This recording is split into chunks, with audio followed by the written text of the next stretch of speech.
लगता है कि कोई 20 साल से हमारे यहाँ काम कर रहा है, कोई 15 साल से काम कर रहा है, कोई 18 साल से काम कर रहा है। जबकि जो रेगुलर काम करने वाला, अगर मैं इंजीनियरिंग के हवाले दूँ, कहीं रेगुलर काम करने वाला मेरे पास बीटेक है तो आपका कॉन्टेक्ट पे भी बीटेक, इवन कॉन्टेक्ट पे आजकल के जो बच्चे आ रहे हैं वो हायर स्टडी एमटेक तक करके आए हैं। तो ये तो हमारे लिए बड़ी अच्छी बात है कि वो बीटेक एमटेक या हायर स्टडी किसी भी सेक्टर में आ रहे हैं।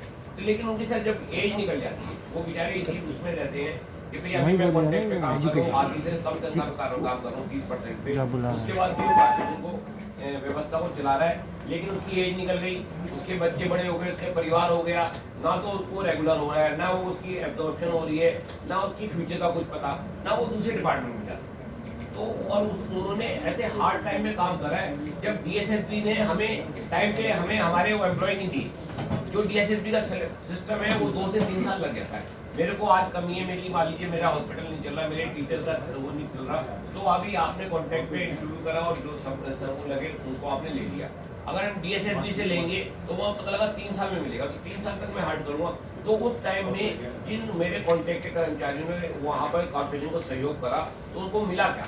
उनको बेचारों को ना तो पक्के हुए, ना उनको सैलरी मिल रही, ना उनका फीचर है, वो ओवर एज हो गए। तो उनके लिए सैपेटिकल व्यू बहुत जरूरी है, इंसानियत के नाते भी। और वैसे भी आप सब लोग इस बात को मानोगे कि जब वो हमारे साथ हैं, हमारे भाई हमारे लिए काम कर रहे, तो हमें उनके ऊपर हाथ रखना चाहिए और हमें कहीं ना कहीं रिलैक्सेशन करके अपने रूल्स में और उसमें हमें उनको एब्जॉर्व करने का कोई ना कोई तरीका निकालना चाहिए। आज की डेट में बहुत बड़ी इंसानियत और समय की कमी है।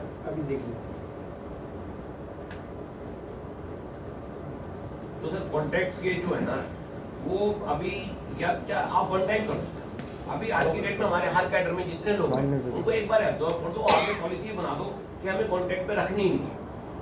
लेकिन जो लोग हैं सैकड़ों हैं, हजारों हैं, हर कैडर में आप देखेंगे हजारों आदमी हैं, लेकिन उनकी ज़िंदगियाँ खत्म हो गई हैं, उनकी ज़िंदगियाँ स्टेज पे लगी हुई हैं, उनका कोई फ्यूचर नहीं है, उनके साथ में बच्चे हैं, उनका परिवार सब कुछ है। वो अगर विद इन आर में आते हैं और उनको रिलैक्सेशन दे के, उनके लिए स्पेशल परमिशन दे के, चाहे एलजी साहब से लेना पड़े, चाहे आपको स्पेशल सेशन लगाना पड़े, चाहे दिल्ली स्टेट में जाना पड़े, चाहे कुछ भी करके, जो आज की डेट में हमारे कॉन्ट्रैक्ट है जिस वर्ग में जिसमें हमारे जो भी कर्मचारी अधिकारी हैं उनको यहाँ पर एब्जॉर्व कर लिया जाए और जो है ना उनको ये रिलीफ दिया जाए। ये बहुत बड़ी समय की आज की डेट की डिमांड है, सब लोग एग्री करेंगे इस पर। तो ये जो है बहुत मानवता का एक बहुत बड़ा काम होगा और लोग आपको दुआएं देंगे।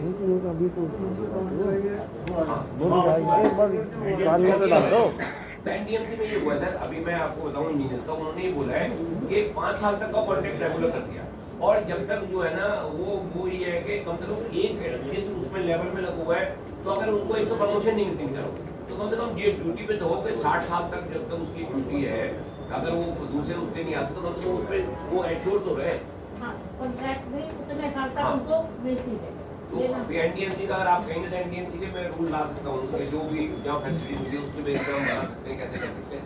तो अगर ये सारी चीज़ों को आप लेके चलेंगे तो उसमें हमारे अंदर विश्वास होगा, हम भी समझेंगे कि ये काफी क्या स्थिति, हम भी समझेंगे ये हमारा घर है और हम भी समझेंगे जो अभी तक हमने इतने समय तक काम किया है। तो ये सारी चीज़ें निकल के आएंगी तो विश्वास भी बनेगा और हम कठिन परिस्थितियों में भी जो मेहनत करते हैं आगे भी मेहनत करते रहेंगे और आपके साथ चलेंगे। सर इसमें दृढ़ निश्चय तो करना पड़ेगा आपको।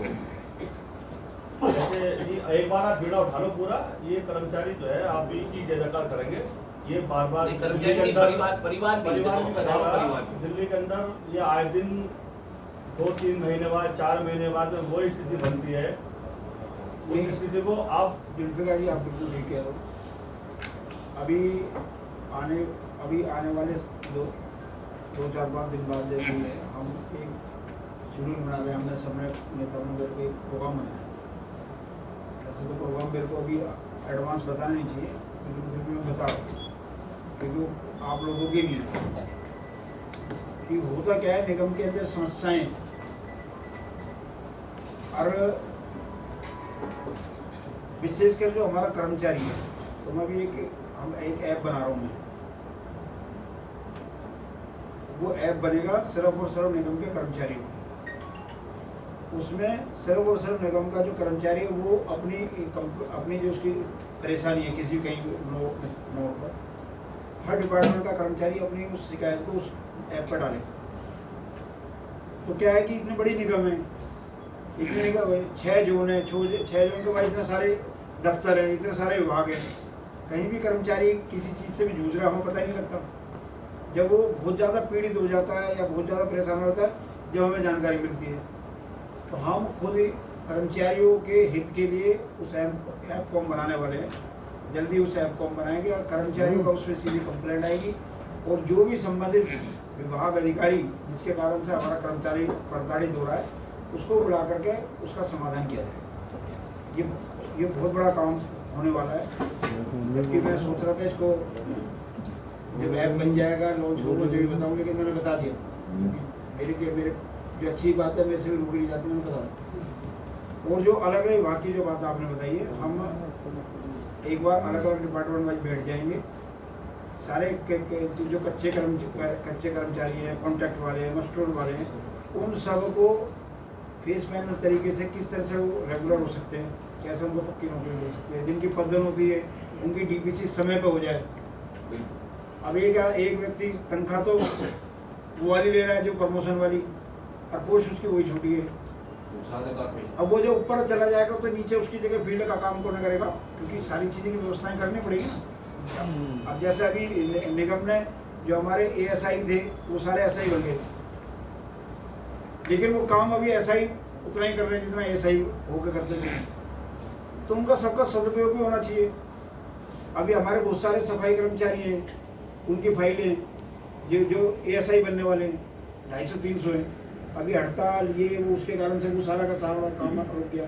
हमारे डीवीसी कर्मचारी की बात आप कर रहे हो, इनके लिए लगातार पिछले 2 साल से कम से कम 5 मीटिंग में रह चुका हूँ। कमिश्नर साहब के साथ इन सबको बैठाया, ये बता देंगे बैठाया कि नहीं बैठाया, बैठा करके इनकी सारी चीज़ें जो फाइलें आज तक हिली भी नहीं, वो फाइलें कहाँ से कहाँ पहुँच गई उसका भी आपको जल्दी नतीजा बोल देना, तू बोल देना। और भी बहुत सारे काम है। और रेवेन्यू के लेवल पे ही मेरे 2 साथी ये बैठे, देखो ये योगेश वर्मा जी नेता सदन है, हमारी स्टैंडिंग कमेटी चेयरमैन है।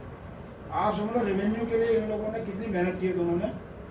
अगर इनके पीछे से तारीफ करो तो ज़्यादा बढ़िया है, लेकिन सामने बैठे हैं, ऐसे ऐसे काम हम करने जा रहे हैं। अभी आपको देखना कि जो 4-5-10 दिन में बहुत सारी चीज़ें आपको आएंगी और आपको लगेगा कि सचमुच में निगम में जो रिफॉर्म होने चाहिए उसके लिए टीम काम कर रही है और उसके नतीजे भी आएंगे। कुछ नतीजे आने भी लग गए हैं। अभी हमने 600 करोड़ से लगभग 600 करोड़ के आसपास तनख्वाह दे दी, तो 600 करोड़ तो हमारे पास आया नहीं दिल्ली सरकार का, फिर और पैसा कहाँ से आया? मतलब हमने अपने पास से राजस्व भी किया होगा। 1 महीने से तो काम भी नहीं हो रहा, सारे आपको पता सारे जोन बंद पड़े हैं, सब कुछ बंद पड़ा है। जो जिसको जमा करना वो नहीं जा पा रहा, लेकिन फिर भी हमने कैसे छुट्टी वाले दिन या शाम को 5 बजे के बाद, जो कर्मचारी 5 बजे के बाद 6 बजे के बाद रात को बैठ करके जिन्होंने काम किया, वो सब आप में से ही है जिन्होंने इसको अंजाम तक पहुँचाया, राजस्व अर्जित करने में मदद करी। तो चरणबद्ध तरीके से अगर समस्याओं का समाधान किया तो 101% हो जाएगा, 100% होगा। और हम अपना 100% देंगे। हम अपना 100% देंगे। हमारा एक ही टारगेट है, कि जो जो काम हम करा सकते हैं वो सब करें। जो चीज़ हमारे हाथ से हो सकती है वो सब हम कराएं, और फिर वो इम्प्लीमेंट भी हो, सिर्फ मिनट्स तक ना रह जाएं, वो इम्प्लीमेंट भी हो, उसके ऑफिस ऑर्डर भी निकले और उसको हम फॉलो भी रख करके उसको कामों को करा भी सके। और जो कर्मचारियों के अंदर एक अविश्वास जो पैदा हो रहा है, वो अविश्वास खत्म होना चाहिए।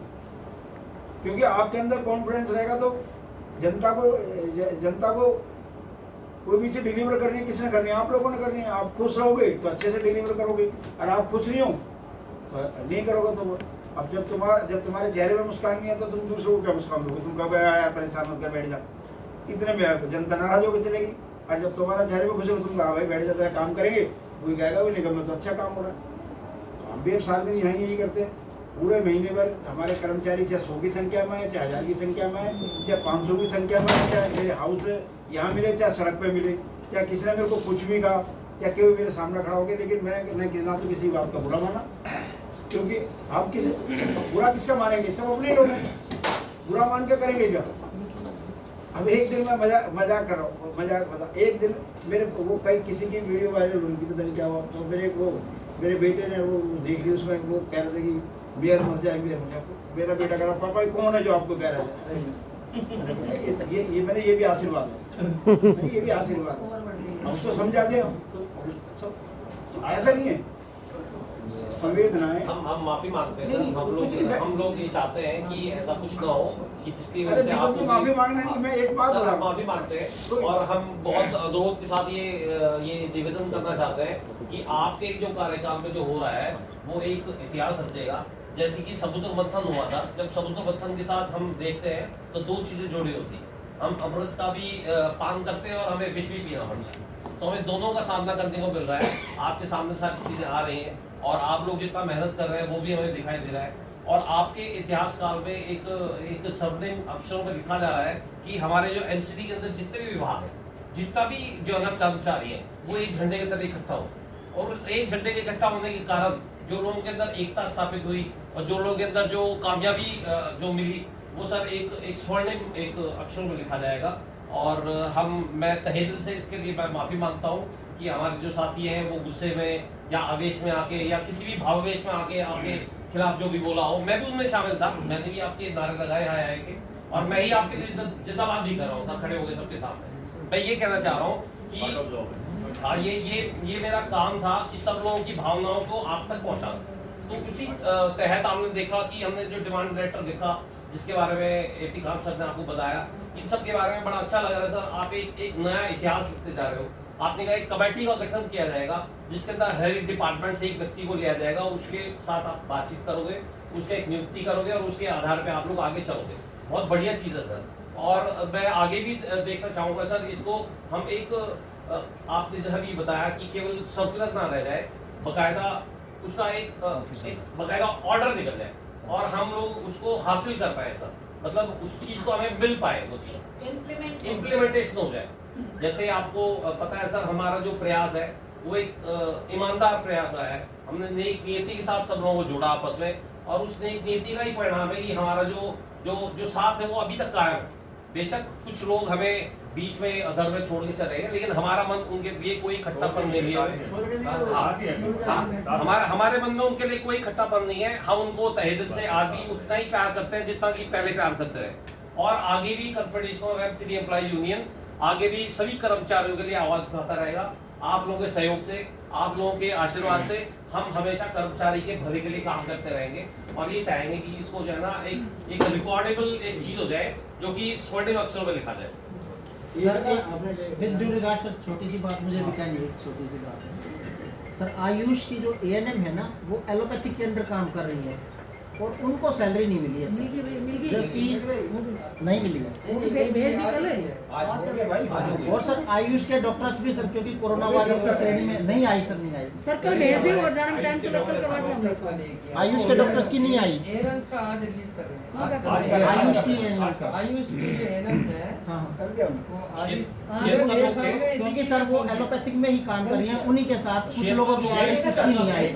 सर एक रिक्वेस्ट है कि आयुष के डॉक्टर्स का भी सर, क्योंकि आयुष के डॉक्टर्स अभी सर काफी काम भी किया है और 44% सेल आयुष मेडिसिन की ज्यादा हुई है इस बार।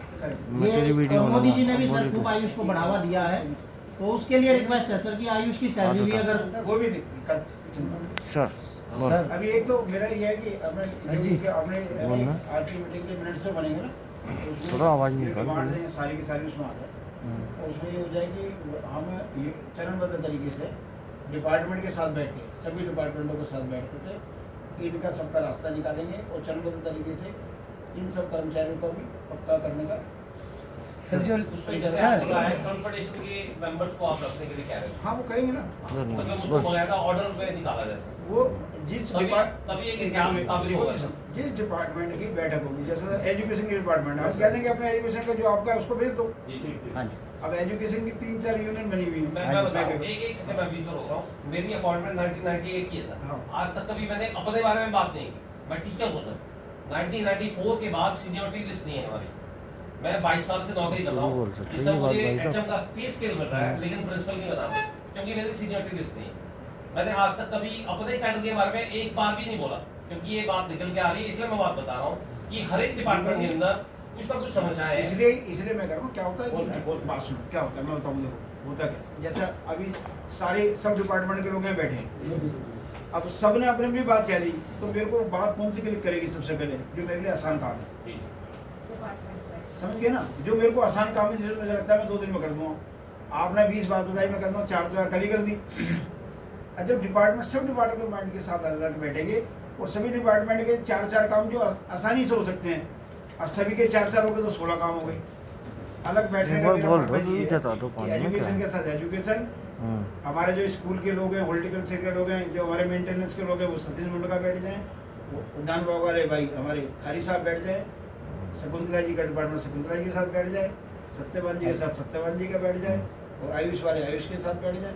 तो सबके साथ अलग अलग बैठ के किसी वाले का ऐसा है, हमारे 1994 से अब तक कोई प्रमोशन नहीं, बेलदार का बेलदार ही कर्मचारी कर रहे हैं उसका भी। तो दूसरा भाई आप एक बार बोल लें तो मन करें। और हमारे जो कॉन्ट्रैक्ट के कर्मचारी हैं जो अपने माता पिता की जगह लगे हैं केस के यहाँ, उनका भी कोई वो नहीं। 300 कुछ कर्मचारी हैं नॉर्थ दिल्ली में और 100 कुछ कर्मचारी होंगे जो हमारे रेलवे के काफी पुराने वकील हैं, तो उनका भी अभी कोई सुनवाई नहीं है उसके विषय में। वो सब बैठ के अलग अलग बैठ के करेंगे। सर एजुकेशन में लेफ्ट आउट के सिर्फ 31 है, लेफ्ट आउट सिर्फ 31 आते, जो कि 1 साल से फाइल चल रही है। कभी डिस्कस 188 वाले से अलग है, नहीं वो अलग वो अलग है। 188 वाले अलग है, वो हमारे अलग है। ठीक, कुल 31 आदमी है सर पूरे नॉर्थ में। सर जैसे डेथ केस में 5% का कोटा है, हमारा आर ये कहता है कि 5% है, लेकिन 5% में अब तो आदमी मर गया, वो जैसे भी मरा एक बुरी चीज़ है, काम करते मरा, लेकिन अब वो 5% की बजाय 15% भी हो सकते हैं, 20% भी हो सकते हैं। तो जो 5% घोटाला होते होते सालों लग जाते हैं, तब तक वो है। तो उसमें ये पॉलिसी नहीं बन सकती सर, जो डेथ केस में जो जिसकी किसी भी कारणवश मृत्यु हो गई, वो उसको वहाँ पर जैसे मान लो रेगुलर हुआ तो रेगुलर वाले को डेथ हो गई, उसके आगे सक्षम जो है उसको उतनी नौकरी दे दी जाए। 5% में हमारी सालों तक की लंबी लिस्ट हो जाती है डिपार्टमेंट में। सर एक पेज, उसमें भी एक पेज है, एक मिनट। 1998 से जब लगते थे हमारे कर्मचारी तो तकरीबन पक्का ही उसमें एक पेज है, लेकिन उसके बाद वो है टैक्स में जो है तो टैक्स का आदमी लगना डेथ केस पर। उसके अलावा जो डिपार्टमेंट है, तो मान लीजिए मैं अगर एजुकेशन की बात में करूं तो एजुकेशन में टैक्स केस अलग छोड़ के कोई भी डिपार्टमेंट आके एजुकेशन नौकरी लगा सकता है। तो मेरा मानना ये है कि जो जिस डिपार्टमेंट में है, जिस डिपार्टमेंट में वो परिवार जो नौकरी कर रहा था उसको वही नौकरी लगाओ, अपनी जगह जिसकी जो हो रहा है वही उसको जो वही लगाते रहो। अब यहाँ क्या वहाँ का यहाँ आ गया बिना मतलब के लिए, वहाँ का वो जहाँ जा रहा है और जहाँ जिसकी सेटिंग बैठ गई वहाँ करा लिया, और जो 20 साल पुराना है वो रह गया। सर एक चीज इसमें होती है, ये पॉलिसी है, इस पे कोई पैसा खर्च नहीं होना, कुछ नहीं होना, सिंपल एक क्वेश्चन है सर ये। और इसमें ये पॉलिसी जब बनी थी उस टाइम में जो नगर निगम के कर्मचारियों की स्ट्रेंथ थी उसका 5% था।